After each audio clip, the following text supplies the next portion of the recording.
श्री शिवाय नमस्तुभ्यम। हर हर महादेव। दोस्तों, आप सभी लोग जानते हैं कि 13 जनवरी 2025 यानी सोमवार को पड़ रही है पौष महीने की पूर्णिमा तिथि। और दोस्तों, ये वो तिथि है जो पौष मास में पड़ने वाली सबसे बड़ी तिथि है, क्योंकि यह सोमवार के दिन पड़ रही है और इसका बहुत ही बड़ा और विशेष महत्व होता है। पूज्य गुरु जी ने कहा है कि अगर कभी भी मौका लग जाए और पौष महीने की पूर्णिमा तिथि सोमवार को पड़ जाए तो आप लोगों को 11 चावल के दाने वाला उपाय तो अवश्य ही करना चाहिए। इन दोनों का संयोग बहुत ही कम आता है। इसी के साथ में गुरु जी ने अपनी शिव पुराण कथा में बताया है कि इस दिन आपको 11 चावल दाने का उपाय तो आपको अवश्य ही करना चाहिए, क्योंकि ऐसा दिन पूरे साल में सिर्फ एक ही बार आता है। और दोस्तों, आप सभी लोग जानते हो, सोमवार पूर्णिमा का अगर सबसे बड़ा कोई उपाय है तो वो 11 चावल के दाने वाला उपाय है। तो दोस्तों, इस सोमवार पूर्णिमा के दिन आप लोगों को इस 11 चावल दाने वाले उपाय को जरूर करना है। बहुत सारे लोग होंगे जिन लोगों ने इस उपाय को ना किया हो, मतलब पूरा साल निकल गया, उन्होंने किसी भी दिन इस 11 चावल दाने वाले उपाय को ना किया हो। पर दोस्तों, आपके पास एक आखिरी मौका बचा हुआ है जो कि 13 जनवरी के दिन है। तो इस दिन आप लोगों को इस वाले उपाय को जरूर कर लेना है। भले ही आपने पूरे महीने भर इस उपाय को ना किया हो, पर अगर आपने इस पौष महीने के सोमवार के दिन अगर इस वाले उपाय को कर लिया तो आपको इस उपाय को करने का वो फल मिलेगा जिसकी आपने कभी कल्पना भी नहीं करी होगी। इसीलिए आप लोग इस वाले उपाय को एक बार जरूर कर लेना है, ताकि आप लोगों के हाथ से यह मौका ना जा सके और आपको इस उपाय को करने का फल मिल सके। दोस्तों, यह उपाय पंडित जी ने अपनी अभी की ही श्री शिव महापुराण की कथा में बताया है, जिस उपाय को आज हम आपको बहुत अच्छे से समझाने वाले हैं। इस वीडियो को देखने के बाद इस उपाय को समझने के लिए आपको कोई और वीडियो को देखने की जरूरत नहीं पड़ेगी। तो चलिए दोस्तों, उपाय को शुरू करते हैं। देखिए, यह इस पौष महीने के सोमवार पूर्णिमा के दिन यह इतना खास होता है, इतना महत्वपूर्ण होता है। देखा गया है कभी कभी बड़े बड़े पूजा पाठ अनुष्ठान से जो मनोकामना पूर्ण नहीं होते, वो पौष महीने के सोमवार के दिन एक छोटे से उपाय करने से ही आपकी मनोकामना पूर्ण हो जाती है। और बहुत सारे लोगों ने इस उपाय को किया भी है और उनको इस उपाय को करने का फल भी जरूर मिला है। अगर आप लोग भी इस उपाय को करना चाहते हैं तो आप इस उपाय को पहले अच्छे से समझ लेना, सुन लेना, उसके बाद करना। आपको इस उपाय का फल जरूर मिलेगा।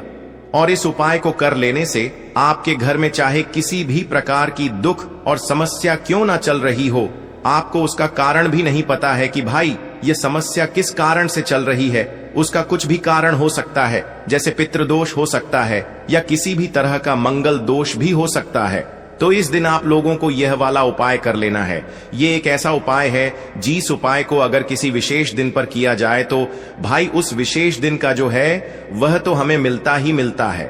पर हमने उस दिन पर इस उपाय को किया है तो हमें उससे भी बड़ा फल मिलता है और फल बहुत जल्दी मिलता है। लेकिन उससे पहले आप लोगों को यह जानना आवश्यक है कि आखिर यह उपाय किस समय करना है, किसको करना है और कैसे करना है। तो चलिए, हम आगे आपको वीडियो में एक एक करके बता देते हैं।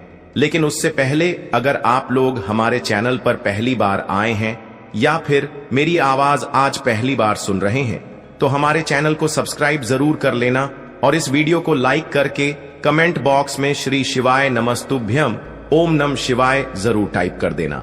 तो दोस्तों, इस 11 चावल के दाने वाले उपाय को हमें इस सोमवार पूर्णिमा के दिन कैसे करना है, किसको करना है, किस समय करना है और कहां पर करना है, ये सारे सवालों के जवाब आपको इस वीडियो में मिल जाएंगे। और जो ये वीडियो देखेगा भाई, उसको 11 चावल दाने का उपाय जरूर करना चाहिए, क्योंकि इस दिन एक चावल दाने का भी बहुत ही बड़ा और विशेष महत्व होता है। और जब बात आ जाए 11 चावल के दाने की तो ये सोने पे सुहागा वाली बात हो जाती है और ये एक बहुत ही बड़ा उपाय हो जाता है इस सोमवार पूर्णिमा का। तो अब दोस्तों, इस 11 चावल के दाने वाले उपाय को आखिर करना किसको है, सबसे पहले हम लोग वो बात जान लेते हैं। तो देखो, घर की जो बड़ी माताएं बहनें होती हैं, उन माताओं बहनों में से कोई भी एक बड़ी माता बहन इस वाले उपाय को कर सकती है। और दोस्तों, अगर आप चाहें तो अपने घर में से सभी सदस्यों को भी इस उपाय को करवा सकते हैं। अगर किसी व्यक्ति की खुद की कोई मनोकामना है, खुद की कोई दुख और परेशानी है जो कि वह अपने लिए ही करना चाहता है इस वाले उपाय को, तो वह खुद अपने लिए भी कर सकता है। बाकी अगर कोई घर में से ऐसा है जो कि अपने पूरे घर परिवार की सुख और शांति के लिए ये वाला उपाय करना चाहता है तो भाई वह भी कर सकता है, उसमें भी कोई दिक्कत वाली बात नहीं है। कहने का मतलब ये है कि इस उपाय को हर एक सदस्य भी कर सकता है और पूरे घर परिवार के सदस्य के लिए घर की बड़ी माताओं बहनों में से कोई एक माता बहन भी कर सकती है। माताएं बहनें अगर घर में उपस्थित न हो या वो यह वाला उपाय न कर पा रही हो तो फिर घर का कोई बड़ा सदस्य भी इस 11 चावल के दाने वाले उपाय को कर सकता है, चाहे फिर वह पुरुष ही क्यों ना हो, उसमें कोई भी दिक्कत वाली बात नहीं है। अब दोस्तों, इस 11 चावल के दाने वाले उपाय को हमें करना कहां पर है? हमें इसे शिव जी के मंदिर में जाकर करना है। बहुत सारे लोग प्रश्न करते हैं हर एक उपाय को करते समय क्या हम इस उपाय को घर पर कर सकते हैं? तो इस वाले उपाय को आप घर पर नहीं कर सकते हो। इस वाले उपाय को करने के लिए आपको शिव जी के मंदिर ही जाना पड़ेगा। उसके बाद में दोस्तों जो अगला प्रश्न निकल कर आता है वो यह आता है इस उपाय को लेकर कि आखिर इस उपाय को हमें किस समय करना है, सुबह के समय करना है कि शाम के समय करना है? तो देखो, इस वाले उपाय को आप लोग सुबह के समय भी कर सकते हो और शाम के समय प्रदोष काल में भी कर सकते हो। अब अगर आप पूछो कि भाई सबसे उत्तम समय कौन सा रहेगा इस 11 चावल के दाने वाले उपाय को करने का, तो हम आपसे बस यही कहेंगे कि इस उपाय को आप सुबह के समय करेंगे तो ज्यादा बेहतर होगा। बाकी अगर प्रदोष काल शाम के समय भी करेंगे तो भी अच्छा होगा, उसमें कोई भी दिक्कत वाली बात नहीं है। तो अब दोस्तों जो अगली सबसे बड़ी और महत्वपूर्ण बात आती है वो यह आती है कि सुबह अगर हम उपाय को करेंगे तो हमें कितने बजे से लेकर कितने बजे तक के बीच में करना है, और शाम के समय प्रदोष काल में करेंगे तो हमें कितने बजे से लेकर कितने बजे के बीच में करना है। तो देखो, सुबह जितनी जल्दी हो सके आप उपाय को करने की कोशिश करना। बाकी अगर किसी कारणवश लेट भी हो जाओ, थोड़ी देर भी हो जाए, तो 10 या 11 बजे तक भी आप उपाय कर लेना, पर 12 बजे से ज्यादा देरी न हो, ठीक है? इस बात का ध्यान रखना। उसके बाद में दोस्तों अगर शाम के समय प्रदोष काल की बात करें, प्रदोष काल का जो समय होता है वो शाम के 6 बजे से शुरू हो जाता है। मतलब शाम के 6 बजे से लेकर 7 बजे के बीच का जो समय होता है ये समय प्रदोष काल का समय होता है। पर अभी जो मौसम चल रहा है इस मौसम में जो है शाम बहुत देरी से होती है, तो आप इस उपाय को 7 या 8 बजे के बीच में भी कर सकते हो। मतलब शाम के 6 बजे से रात 8 बजे के बीच में आप कभी भी इस वाले उपाय को कर सकते हो, उसमें कोई भी दिक्कत वाली बात नहीं है। अब दोस्तों यहां पर इस उपाय को लेकर एक और सबसे बड़ी बात यह निकल कर आती है कि इस 11 चावल के दानों को हमें लेना कहां से होता है, और हमें इस उपाय को करने के साथ में क्या और कुछ भी सामग्री ऐसी होती है जो शिव जी के मंदिर लेकर जानी पड़ती है। तो देखो यहां पर हम आपको बता दें, सबसे पहले आप लोग ये जान लो कि यह जो 11 चावल के दाने वाला उपाय है, सिर्फ और सिर्फ आप उपाय की सामग्री लेकर कभी भी शिव जी के मंदिर मत जाना, क्योंकि हमें भगवान के सामने यह नहीं दर्शाना है कि अगर हम भगवान शिव जी के मंदिर आए हैं तो अपने फायदे के लिए आए हैं। तो इसलिए जो भी पूजन सामग्री है उपाय सामग्री है, 11 चावल के दाने, इसके साथ में आपको पूजन सामग्री भी जरूर लेकर जाना है। देखो अगर सुबह के समय उपाय कर रहे हो तो सीधी सी बात है, 1 लोटा जल तो आप लेकर जाओगे ही जाओगे। वही 1 लोटा जल अगर मिट्टी का जल हो तो बहुत अच्छा रहेगा। मिट्टी का जल कैसे बनाया जाता है इसके लिए हमने पहले से बहुत सारी वीडियोस बना दी है। आपके पास इस दिन एक आखिरी मौका रहेगा मिट्टी का जल शिव जी पर चढ़ाने का और उपाय को करने का। बहुत बड़ा आपको इस दिन फल मिलेगा। तो इसलिए इस दिन हो सके तो भाई मिट्टी का जल चढ़ाना, तो अपने साथ में कम से कम 1 लोटा जल तो आपको लेकर जाना ही जाना है। अगर मिट्टी का जल नहीं है तो घर का जल भी आप इस्तेमाल कर सकते हो। इसके अलावा जो भी पूजन सामग्री है, देखो 11 चावल के दाने ये अलग आपके रहेंगे और जो आपकी पूजन सामग्री रहेगी वो अलग रहेगी। पूजन सामग्री में आप जो भी चीज लेकर जाना चाहे वो लेकर जा सकते हैं, उसमें कोई भी दिक्कत वाली बात नहीं है। वहीं अगर हम बात करें शाम के समय की, तो शाम के समय शिव जी पर जल नहीं चढ़ता है, इसीलिए शाम के समय आप लोग एक दीपक तैयार कर लें। जो कि गोलबत्ती का आटे का शुद्ध देसी गाय का घी का होगा, है ना? इस बात का आप लोगों को ध्यान रखना है और इस दीपक को आपको घर से जलाकर नहीं लेकर जाना है, भगवान शिव जी के मंदिर में जाकर ही जलाना है। इस बात का भी आप लोगों को ध्यान रखना है।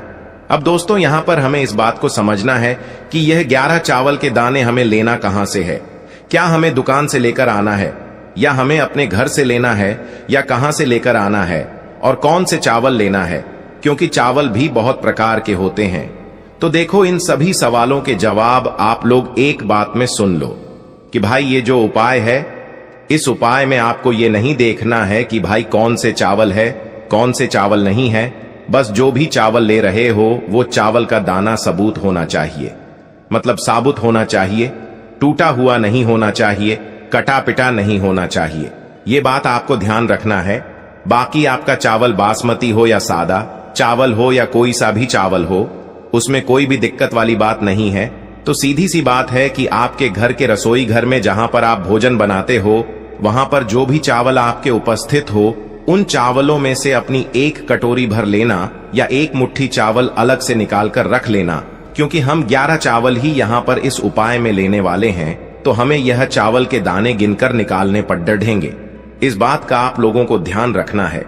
तो अपने उस चावल की कटोरी में से या चावल में से 11 ऐसे चावल के दाने आप लोग निकाल लो जो कि टूटे हुए ना हो, कटे पिटे ना हो, जिनमें कोई दाग ना लगा हुआ हो, है ना? अच्छे साबुत चावल के दाने 11 दाने आप लोग निकाल कर रख लो और इन्हें किसी भी एक कागज की पुड़िया में या किसी एक छोटी सी कटोरी में आप लोग रख लो, ताकि यह सुरक्षित रहे। आपके एक भी चावल का दाना इधर उधर ना हो और आपका उपाय भी पूरा अच्छे से हो जाए। तो भाई, जैसे ही आपका उपाय की जो सामग्री है, 11 चावल के दाने ये तैयार हो जाते हैं, उसके बाद मैं आपको जो भी अपनी पूजन सामग्री है, सुबह के समय कर रहे हो तो 1 लोटा जल या पूजन सामग्री जो लेकर जाना चाहो उसकी भी तैयारी कर लेना। और शाम के समय जा रहे हो तो भाई अपना जो दीपक है उसे तैयार कर लेना, ठीक है? और उपाय को करते समय शुद्धता का विशेष रूप से ध्यान रखना, ठीक है? सुबह सुबह स्नान करने के बाद ही उपाय को करने की आप लोग तैयारी करना। उसके बाद अगर शाम के समय की बात करें तो शाम के समय आपको स्नान करने की जरूरत नहीं है, पर शुद्धता का ध्यान रखना है। आपको स्नान तो नहीं करेंगे, आप हाथ मुंह धोकर भी इस वाले उपाय को शाम के समय प्रदोष काल में कर सकते हैं। इसमें कोई दिक्कत वाली बात नहीं है। तो आप अपने उपाय की पूरी सामग्री तैयार करके आपके पास ही में जो आपका शिव मंदिर हो वहां पर पहुंच जाइए। सबसे पहले शिव मंदिर में जाकर आप लोगों को उपाय नहीं करना है, पहले भगवान के दर्शन करना है, भगवान से आशीर्वाद प्राप्त करना है, फिर शिव जी की शिवलिंग के पास में आना है। शिवलिंग के पास में आने के बाद आप जो पूजन सामग्री लेकर आए हुए हैं, जैसे कि सुबह गए हुए होंगे तो 1 लोटा जल और जो भी पूजन सामग्री लेकर आए हैं, आप उनसे भगवान शिव जी की पूजन कीजिए। सबसे पहले तो 1 लोटा जल ही चढ़ेगा, उसके बाद में आपकी पूजन सामग्री चढ़ेगी। उसके बाद में अगर दोस्तों शाम के समय अगर आप इस उपाय को कर रहे हो तो अपने साथ में कम से कम एक जो दीपक है गोल बाती का जो आप अपने साथ में लेकर गए हो, उस दीपक को मंदिर में जाकर अपनी माचिस से जलाना है और उस दीपक को शिवलिंग के पास में रखना है, ठीक है? इस दीपक को रखने के बाद ही आप लोगों को अपना ये वाला उपाय शुरू करना है। और दीपक को ज्यादा पास में मत रखना, वैसे भी गर्मी पड़ रही है, भगवान शिव जी को आंच नहीं लगनी चाहिए, है ना? तो भाई, जैसे ही आपकी पूजा अर्चना हो जाती है, आप भगवान शिव जी को प्रसन्न कर लेते हैं।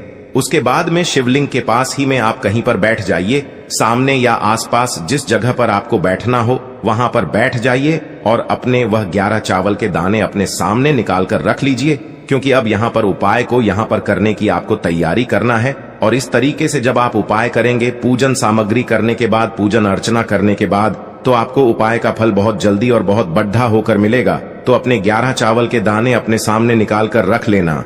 और यह जो उपाय है यह आपकी सीधे हाथ की हथेली से होगा, इसलिए इस बात का भी विशेष रूप से ध्यान रखना है।